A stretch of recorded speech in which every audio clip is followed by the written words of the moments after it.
जी तो दोस्तों असां जेको हिते जो मुज़ाहिरो करे रहे आहियूं अव्हांखे ख़बर आहे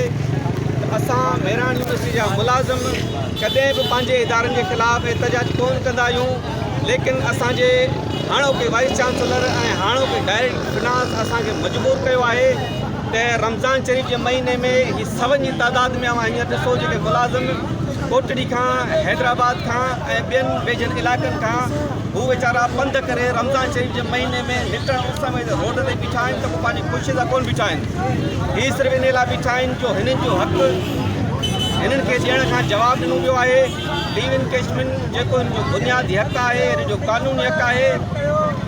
जेको ही पंहिंजूं सॼो साल मोकलूं बचाइनि था उन्हनि जा पैसा हिन खे ॾिना था वञनि ऐं उन्हनि पैसनि मां ही मेहरान यूनिवर्सिटी जा या ॿियनि यूनिवर्सिटी जा ग़रीब मुलाज़िम पंहिंजनि बचनि खे ईद कराईंदा आहिनि। लेकिन असांजे वाइस चांसलर साहब ऐं असांजे डायरेक्टर फिनांस साहब असां सां वेसा घाती कई आहे, लाॻीतो असांखे आसरा ॾेई ऐं टाइम ते अची असांखे फंड न हुअण जो जवाज़ ॾियणु आहे, लीव इनकेशमेंट जो जवाबु ॾिनो आहे, जंहिंजे करे असीं सभु हिते सरापा एहतजाज आहियूं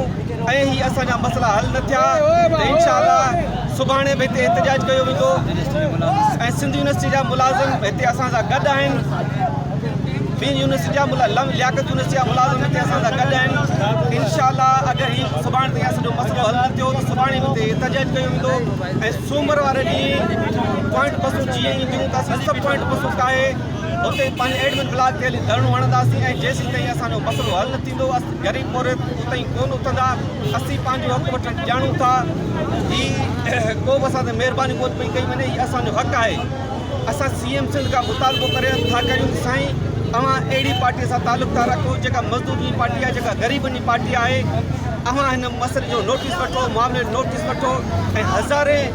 मुलाज़िमनि ऐं लखनि जी तादाद में उन फैमिलीज़ खे दरबदर थियण खां बचायो। ॿी सूरत में असां सिंध गवर्नमेंट ख़िलाफ़ बि कराची प्रेस क्लब ते अची एहतजाज कंदासीं।